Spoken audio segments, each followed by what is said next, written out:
السلام علیکم ورحمۃ اللہ وبرکاتہ۔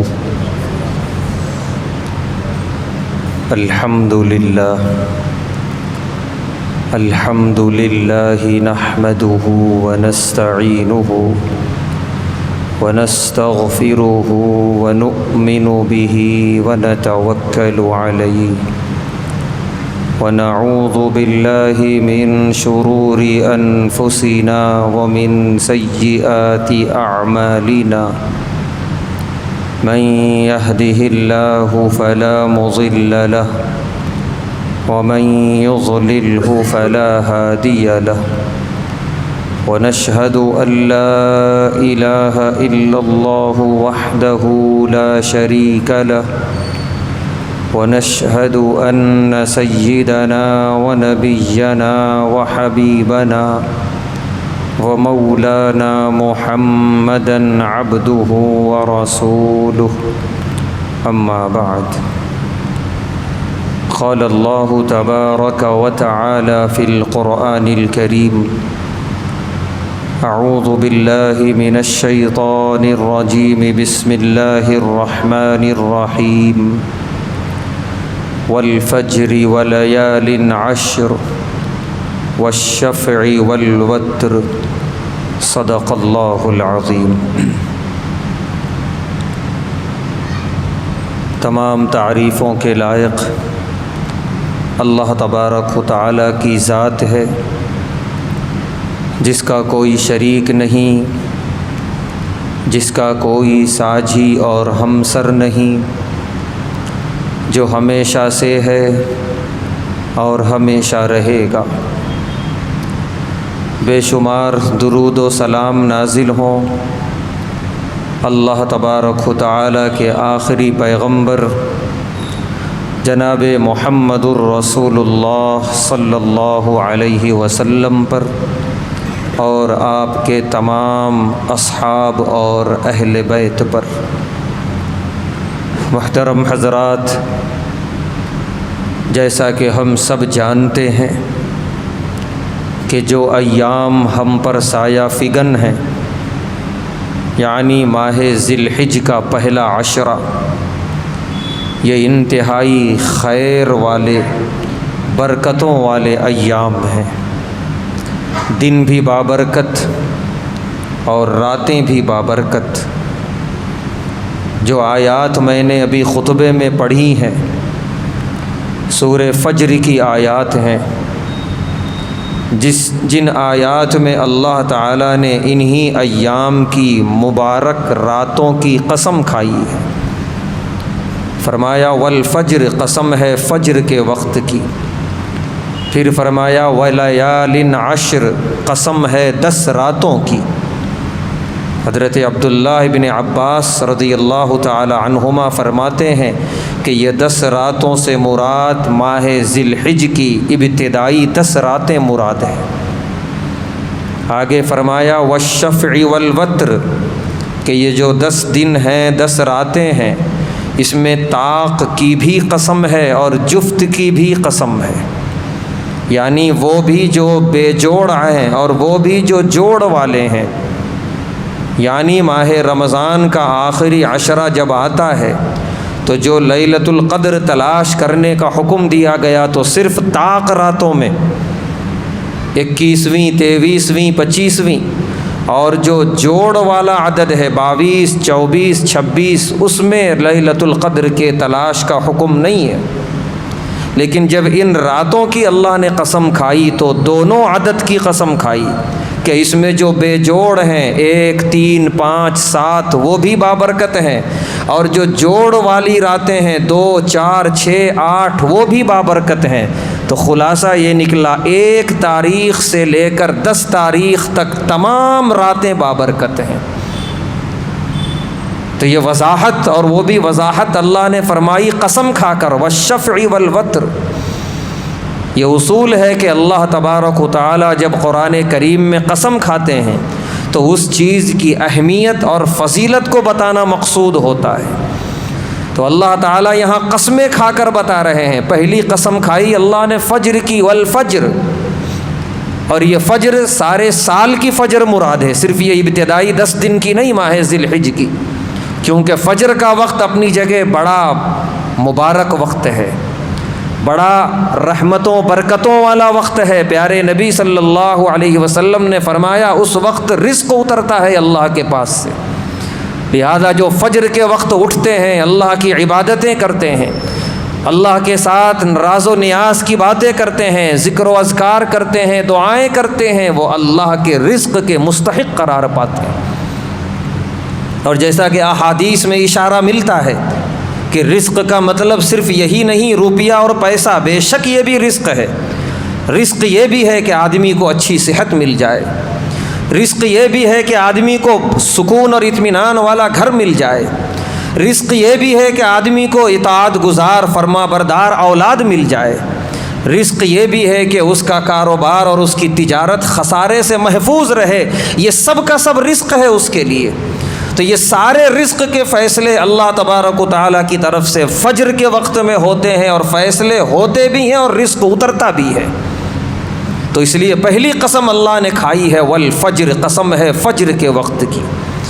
اگر ہم اللہ کی اس قسم کی سنگینی کو سمجھیں تو کبھی ہم نماز فجر چھوڑ کر سونا اپنے لیے گوارا نہ کریں کہ یہ بڑی محرومی ہے، محروم القسمتی ہے۔ اسی لیے پیارے نبی صلی اللہ علیہ وسلم نے فرمایا نوم الصبح یمنع الرزق، صبح کا سونا رزق کو روک دیتا ہے، محروم کر دیتا ہے رزق سے۔ اس کے بعد آگے اللہ قسم کھا رہے ہیں وَلَيَالٍ عَشْرٍ، قسم ہے 10 راتوں کی۔ یہ قسم کھانا اللہ تبارک و تعالیٰ کا ان راتوں کی اہمیت کو واضح کرتا ہے، بتاتا ہے۔ پھر کہیں مومن یہ نہ سمجھ جائیں کہ اس کی طاق راتیں ہی صرف مبارک اور مقدس ہوں ماہ رمضان کی طرح، فرمایا نہیں، وَالشَّفْعِ وَالْوَتْرِ، جو طاق ہے وہ بھی بابرکت ہے اور جو طاق نہیں ہے وہ راتیں بھی بابرکت ہیں۔ لہذا ان راتوں میں، ان ایام میں ہماری ذمہ داری یہ بنتی ہے کہ خوب اللہ کی طرف رجوع ہوں، اللہ کی عبادتیں کریں، اللہ کے ذکر و اذکار میں مشغول رہیں، اور بالخصوص گناہوں سے، نافرمانیوں سے، بغاوتوں سے اپنے آپ کو باز رکھیں، کیونکہ یہ مبارک اور مقدس ایام آتے ہی اسی لیے ہیں کہ کم سے کم ان کے بہانے، ان مبارک ایام کی برکتوں کے حصول کی غرض سے بندہ گناہوں سے دور ہو جائے، اللہ کے قریب ہو جائے۔ اب اگر ان مبارک ایام میں بھی اللہ نہ کرے کوئی اللہ کا بندہ انہی نافرمانیوں میں ہے، انہی گناہوں میں ہے، تو پھر اس سے بڑا ناقدرہ کوئی نہیں ہے۔ اور جو اللہ کی نعمتوں کی ناقدری کرتا ہے، اللہ تبارک و تعالیٰ فرماتے ہیں میرا عذاب بھی اتنا ہی سخت ہوتا ہے۔ اللہ ہم سب کی حفاظت فرمائے۔ ان ایام میں سب سے پہلا کام نمازوں کی پابندی، جو کہ زندگی بھر کرنا ہے، لیکن بالخصوص ان ایام میں یا اس طرح کے ایام جب بھی آئیں، خوب اللہ کی نمازوں کی طرف رجوع ہوں، کیونکہ اللہ کی نماز اللہ کی رحمت کو کھینچتی ہے، اللہ کی برکتوں کو کھینچتی ہے۔ یہ ایام رحمتوں برکتوں والے ہیں، ہم جتنا نمازوں سے جڑے رہیں گے، اللہ کی ذات سے امید ہے اتنا ہی اللہ کی رحمت اور برکت کے انشاءاللہ مستحق قرار پائیں گے۔ لہذا پہلی ذمہ داری خوب اللہ کی نمازوں کی طرف رجوع ہو، نماز فجر ہو یا نماز ظہر، نماز عصر ہو یا مغرب یا عشاء، کوئی نماز ہم سے چھوٹنے نہ پائے ان ایام کے اندر۔ اس کے ساتھ ساتھ قرآن کریم کی کثرت سے تلاوت، خاص طور سے ان ایام میں ہمارے اکابرین اللہ کے جو نیک بندے گزرے ہیں، ان کا یہ معمول تھا کہ وہ صورتیں جن میں ابراہیم علیہ السلام کا کثرت سے اللہ نے ذکر فرمایا، وہ آیتیں جو اللہ نے حضرت ابراہیم علیہ السلام کی شان میں ان کی تعریف میں نازل فرمائیں، ان آیتوں کو کثرت سے تلاوت کیا کرتے تھے۔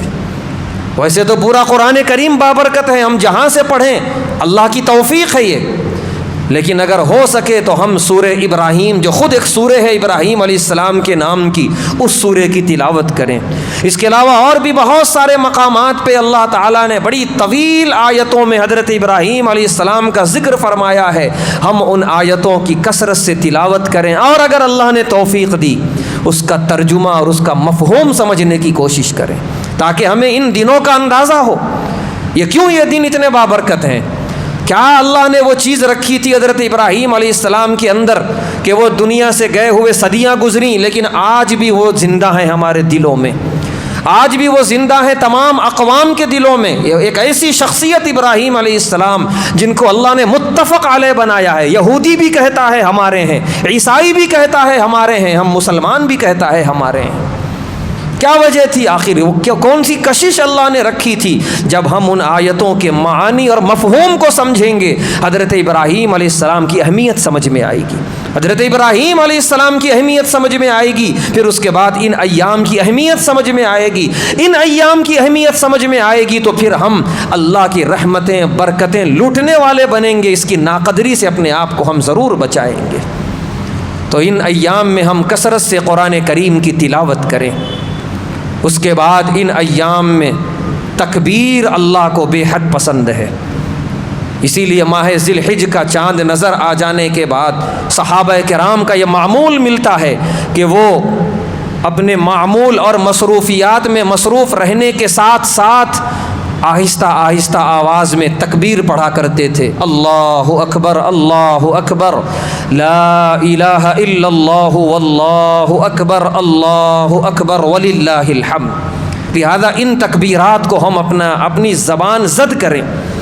عادی بنائیں، اپنا معمول بنائیں کہ ماہ ذی الحج کا چاند نظر آنے سے لے کر یہ پورے 10 دن صبح ہو یا شام ہو، چاہے ہم گھر پہ ہوں یا اپنے معمولات زندگی میں ہوں، ہم اپنی زبان پہ ان تکبیرات کا ورد رکھیں۔ ان دنوں میں تکبیرات اللہ کو بے حد پسند ہے اور بے انتہا اس کا اجر و ثواب ہم تصور بھی نہیں کر سکتے، لہذا خوب تکبیرات پڑھتے رہا کریں، ہمیشہ ہر حال میں اللہ اکبر، لا الہ الا اللہ واللہ اکبر وللہ الحمد۔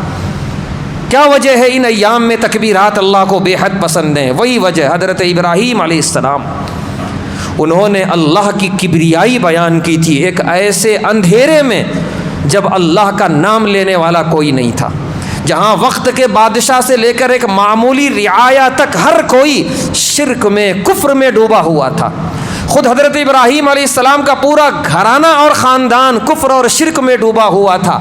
ایسے اندھیرے میں شرک کے خلاف بات کرنا، ایسے اندھیرے میں توحید کی آواز نکالنا اپنی زبان سے، یہ کوئی معمولی جہاد نہیں تھا۔ اور یہ ابراہیم علیہ السلام نے صرف آواز نہیں نکالی بلکہ ببانگ دہل اعلان کیا۔ کم عمری میں ضرورت پڑ گئی بادشاہ کے سامنے حاضر ہونے کی، وہاں بھی نہ کپ کپائے نہ پیچھے ہٹے، پرزور انداز میں مدلل گفتگو کی وقت کے بادشاہ نمرود سے۔ اس کم عمری کے اندر انہوں نے گھر کے اندر جو مندر بنا ہوا تھا جس میں بت اور مورتیاں رکھی ہوئی تھیں، سب کے ٹکڑے ٹکڑے کر دیے انہوں نے۔ یہ کوئی معمولی بات نہیں تھی، اتنی کم عمری میں یہ سب کچھ کرنا، یہ اللہ کو بے حد پسند آیا۔ جبکہ ان کے پاس کسی نبی کی کوئی تعلیم نہیں آئی تھی، ان کے پاس کوئی کتاب ہدایت گھر میں رکھی ہوئی نہیں تھی، انہوں نے اللہ کی دی ہوئی عقل کی صلاحیت کو استعمال کیا، تدبر کیا، جس کی اللہ جگہ جگہ قرآن میں دعوت دیتے ہیں، تدبر کرو، غور کرو، فکر کرو، تم خود اللہ تک پہنچو گے۔ وہ کام کیا حضرت ابراہیم علیہ السلام نے اور اس نتیجے پر پہنچے کہ اس کائنات کا بنانے والا صرف ایک اور وہ اللہ تبارک و تعالی ہے۔ اور وہ نہ پھر زمانے سے مرعوب ہوئے، نہ زمانے کے لوگوں کے دباؤ میں آئے، نہ وقت کے بادشاہ کے تیور کو دیکھ کے کمزور پڑے، توحید کا ڈنکا وہ بجاتے ہی رہے، چاہے انہیں اپنا وطن چھوڑ کے نکل جانا پڑا، لیکن اللہ کی کبریائی انہوں نے ایسا بلند کی کہ پھر وہاں سے اللہ کے نام کا بول بالا ہوا، ظلمتیں ختم ہوئیں، اندھیرا چھٹا اور توحید کی روشنی عام ہوئی دنیا کے اندر۔ اس لیے اللہ تبارک و تعالیٰ کو ان ایام میں جو حضرت ابراہیم علیہ السلام کی طرف منسوب ہیں، اللہ کی کبریائی اور تکبیر بے حد پسند ہے، کیونکہ یہ سنت ہے حضرت ابراہیم علیہ السلام کی۔ اسی لیے خوب تکبیرات پڑھا کریں ان ایام کے اندر، اللہ اکبر، لا الہ الا اللہ واللہ اکبر وللہ الحمد۔ اس کے علاوہ ان ایام میں کرنے والے کام جو حدیث میں ہیں، پیارے نبی صلی اللہ علیہ وسلم نے فرمایا کہ ان 10 دنوں کے اندر ایک تو 9 ذی الحج کا روزہ، وہ تو ہے ہی مسنون، اس کو تو ہر حال میں رکھنے کی کوشش کرنی ہے۔ اس کے علاوہ بھی جو ایام ہیں پہلے ذی الحج کے پہلے عشرے میں، اس میں اگر اللہ نے توفیق دی بسہولت روزہ رکھ سکے تو بڑا ثواب۔ حدیث شریف میں ہے، پیارے نبی صلی اللہ علیہ وسلم نے فرمایا کہ ان 10 دنوں میں کسی بھی ایک دن کا روزہ 1 سال کے برابر ثواب رکھتا ہے، 1 سال روزہ رکھنے کے برابر۔ اور 9 ذی الحج کا جو روزہ ہے یوم عرفہ کا، پیارے نبی صلی اللہ علیہ وسلم نے فرمایا کہ 1 سال کے برابر ثواب، اور 1 سال گزرے ہوئے اور 1 سال آنے والے 2 سال کے گناہوں کا کفارہ ہے۔ کیا معمولی سا عمل اور کتنی بڑی پیشکش، کتنا بڑا اجر و ثواب اللہ تعالیٰ کی طرف سے ہے۔ محروم القسمتی ہوگی جس نے اپنے آپ کو اس سے محروم رکھا۔ لہذا اگر اللہ نے توفیق دی 10 دن روزہ رکھیں، پھر وہ اجر و ثواب کے تصور بھی نہیں کر سکتے۔ اور اگر نہ ہو سکا تو چونکہ فرض نہیں ہے، بسہولت جب میسر ہو ان 10 دنوں میں روزہ رکھ لیا کریں، اور 9 ذی الحج کے روزہ رکھنے کی کوشش کریں تاکہ سنت بھی ادا ہو اور اتنے بڑے اجر و ثواب کے مستحق ہو سکیں۔ ان ایام میں جو کام ہمیں اور کرنا ہے، تکبیرات تشریق پڑھنی ہے ایام تشریق کے اندر ہر فرض نماز کے بعد، اور اس کی تاریخ جو بتائی گئی ہے حدیث کے اندر کہ 9 ذی الحج کے فجر سے لے کر 13 ذی الحج کی عصر تک، جو تقریباً 5 دن ہوتے ہیں، 9 ذی الحج کی فجر سے لے کر 13 ذی الحج کی عصر تک ہر فرض نماز کے بعد بآواز بلند تکبیر پڑھنا ہے۔ اللہ اکبر، اللہ اکبر، لا الہ الا اللہ، واللہ اکبر، اللہ اکبر وللہ الحمد۔ اور اس کا پڑھنا واجب ہے، نہ پڑھنے پر گناہ کبیرہ ہے، توبہ کرنی پڑے گی۔ ہوتا یہ ہے کہ آدمی جماعت سے نماز پڑھتا ہے تو سب کے ساتھ آواز میں آواز ملا کے پڑھ لیتا ہے، اتفاق سے اگر جماعت چھوٹ گئی، تنہا نماز پڑھ رہا ہے تو بھول جاتا ہے۔ اسی لیے خوب اچھی طرح یاد رکھیں، ذہن میں بٹھائیں، چھوٹنے نہ پائے، بھول نہ ہونے پائے کہ ہر حال میں ان 5 دنوں میں ہر فرض نماز کے بعد یہ تکبیرات پڑھنی ہے۔ ہوتا یہ ہے کہ مرد حضرات مسجد میں پڑھ لیتے ہیں، خواتین گھروں میں اس سنت کو بھول جاتی ہیں، اس واجب کو بھول جاتی ہیں۔ گھروں میں خواتین کو بھی یاد دلائیں ان 5 دنوں کے اندر کہ ہر حال میں نماز فرض سے فارغ ہونے کے بعد تکبیرات ہر حال میں پڑھنی ہے۔ لہذا یہ سارے کام جو ان ایام میں کرنے کے ہیں، حضرت ابراہیم علیہ السلام کا کثرت سے ذکر قرآن کریم میں جو ہے، ان آیتوں کو پڑھنا، نمازوں کی پابندیاں، بسہولت روزہ رکھنا، اور 9 ذی الحج کے روزے کی پابندی، اس کے ساتھ ساتھ تکبیرات تشریق، اور یوں بھی تکبیرات پڑھتے رہنا ہر صبح و شام۔ اور اس کے ساتھ جو کام ہمیں کرنے کا ہے وہ ہے گناہوں سے اپنے آپ کو روکنا، کیونکہ جہاں بھی اللہ نے قرآن کریم میں حضرت ابراہیم علیہ السلام کا تذکرہ فرمایا، ہم دیکھ لیں وہاں ایک لفظ اللہ نے استعمال کیا، حنیفا، ولیکن کان حنیفا مسلما، کہ ابراہیم علیہ السلام یکسو ہو کر اللہ کی عبادت کرنے والے تھے۔ حنیف کا مطلب ہے تمام دنیا داری سے، تمام ادیان باطلہ سے، تمام رسم و رواج سے، ہر چیز سے اپنے رخ کو موڑ کر ایک اللہ کی طرف متوجہ کر دینا، اپنے آپ کو اللہ کے حوالے کر دینا۔ یہ ہے تمام غیر اللہ کی جتنی چیزیں ہیں ان سے بیزارگی، تمام مخلوقات کے جو رسم و رواج ہیں ان سے بیزارگی، اور صرف اللہ کے احکام اور اللہ کے رسول کے اطاعت میں ہی اپنی دلچسپی ظاہر کرنا، یہی ہے دین حنیف۔ تو لہذا جتنے گناہ ہیں، اللہ اور اللہ کے رسول صلی اللہ علیہ وسلم کے منع کردہ گناہ، روکے ہوئے گناہ، ان تمام سے اپنے آپ کو روکنا، ان تمام سے اپنے آپ کو باز رکھنا، اور ان دنوں میں صرف اپنے آپ کو خیر کی طرف متوجہ رکھنا، اللہ کے اعمال صالحہ کی طرف متوجہ رکھنا، یہ اہم ترین کام ہے جو اللہ تعالیٰ نے حضرت ابراہیم علیہ السلام کے ہر واقعے میں بیان فرمایا کہ ابراہیم علیہ السلام کی اتباع کرنے والے ہو، فاتبعوا ملت ابراہیم حنیفہ۔ اللہ نے وہی لفظ استعمال کیا کہ اتباع کرو ملت ابراہیمی کی، اور ایسی اتباع نہیں کہ ادھر اتباع کا بھی نام لے رہے ہو، ادھر وہ بھی گناہ ہو رہا ہے، ادھر ان کے ایام بھی چل رہے ہیں، ادھر وہ بھی تم سے جو ہے گناہ سرزد ہو رہا ہے۔ یہ اتباع نہیں ہے دین ابراہیمی کی۔ ملت ابراہیمی کی اتباع یہ ہے حنیفہ، کہ یکسو ہو کر مکمل طور پہ متوجہ ہو جاؤ اللہ تبارک و تعالیٰ کی ذات کی طرف، مکمل طور پہ متوجہ ہو جاؤ اللہ تبارک و تعالیٰ کی اطاعت کی طرف۔ پیارے حبیب صلی اللہ علیہ وسلم کے احکامات کی طرف، یہ ہے اصل میں ابراہیم علیہ السلام کے طریقے کو اپنانا، جو کہ ساری زندگی اپنانا ہے، لیکن بالخصوص ان ایام کے اندر دین حنیفیت اپنے اندر پیدا کرنا ہے۔ تو یہ کام خوب اچھی طرح ہم ذہن میں رکھیں کہ ان ایام کے اندر ہم سے کوئی نماز چھوٹنے نہ پائے، کوئی نماز چھوٹنے نہ پائے۔ ان ایام کے اندر کوئی وہ گناہ جو پہلے سے کرتے آ رہے تھے ہرگز نہ ہونے پائے۔ خدا کے لیے ان ایام کے اندر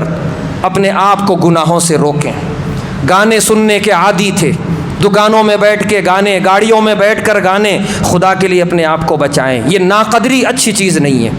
ان ایام کی یہ ناقدری، مبارک ایام کی یہ اچھی چیز نہیں ہے، کیونکہ اللہ نے فرمایا جو میری نعمتوں کی ناقدری کرتا ہے ان عذابی لشدید، تو پھر میرا عذاب بڑا سخت ترین ہے۔ خدا کے لیے ان گناہوں سے اپنے آپ کو روکیں۔ عام دنوں کے اندر نشہ کرتے تھے، ڈرگس کرتے تھے، شراب پیتے تھے، ساری زندگی یہ کام کرنا گناہ ہے، یہ ساری کی ساری چیزیں، یہ نشہ، یہ لت، لیکن بالخصوص یہ ایام آتے ہیں اس لیے کم سے کم ان کی برکت کی لاج رکھ کے بندہ چھوڑ دے، اور جب اتنا چھوڑ دے گا تو شاید اب آئندہ اس کے لیے چھوڑنا آسان ہو جائے۔ لیکن اللہ بچائے کوئی بندہ ایسا ہے کہ ان دنوں میں بھی چھوڑنے کے لیے تیار نہیں ہے، اور جیسا کہ ہے یہ بات کہ ان نوجوانوں کی مجلسیں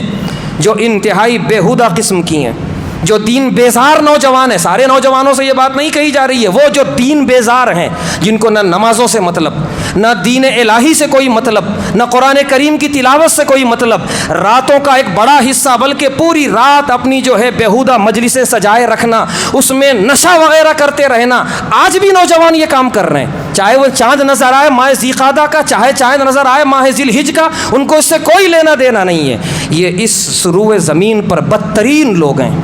آنکھیں کھلی ہیں، اللہ نے فرمایا یہ دنیا ہم نے حساب و کتاب کے لیے نہیں بنائی ہے، یہ مہلتوں کی جگہ ہے۔ ہاں، آنکھ بند ہونے کے بعد پھر میں چھوڑنے والا بھی نہیں ہوں، ان عذابی لشدید۔ پھر اس وقت کا چیخنا چلانا کوئی کام نہیں آئے گا۔ من ذا الذی یشفع، کون ہے جو آئے گا تمہاری شفاعت کرنے؟ بتاؤ۔ ڈریں اللہ سے، احترام کریں ان راتوں کا۔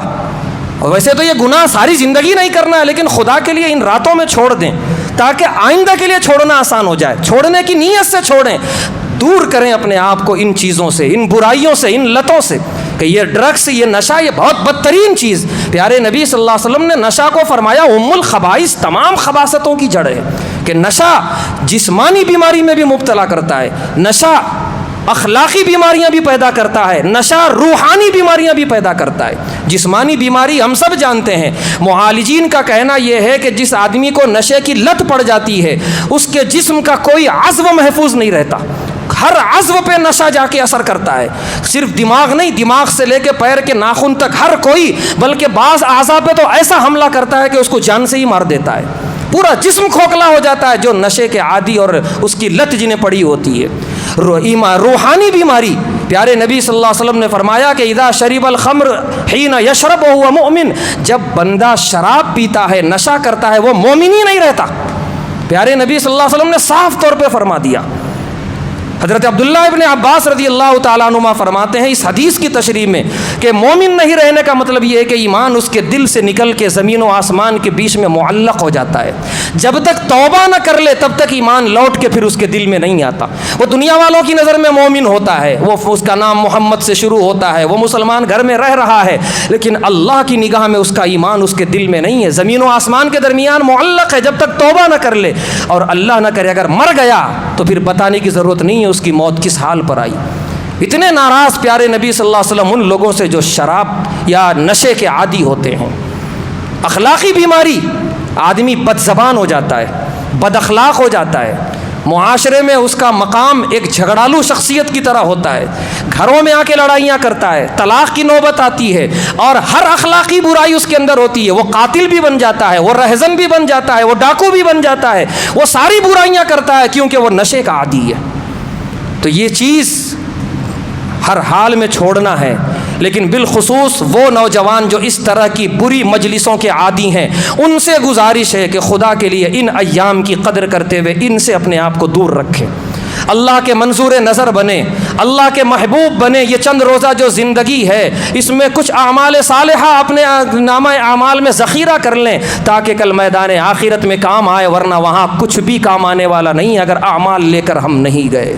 لہذا ضرورت اس بات کی ہے کہ ان 10 دنوں میں ہم ہر طرح کے گناہ چھوڑیں، چاہے وہ نماز چھوڑنے والا گناہ ہو، غیبت اور چغلی والا گناہ ہو، جھوٹ بولنے والا گناہ ہو، حرام کمانے والا گناہ ہو، یا پھر نشہ کرنے والا گناہ ہو، سب چھوڑیں۔ اس نیت سے چھوڑیں کہ پھر اس کے بعد ہمارے لیے چھوڑنا آسان سے آسان ہوتا چلا جائے، اور اللہ سے دعا مانگتے رہیں کہ اللہ ان گناہوں سے ہمیشہ کے لیے ہماری حفاظت فرمائے۔ اللہ تبارک و تعالیٰ سے دعا ہے اللہ تبارک و تعالیٰ ہم تمام کو ان ایام کی، ان راتوں کی خوب قدر کرنے کی توفیق عطا فرمائے، خوب اعمال صالحہ کی توفیق عطا فرمائے، ہر ناقدری والے اعمال سے ہم سب کی حفاظت فرمائے۔ وآخر دعوانا الحمد للہ۔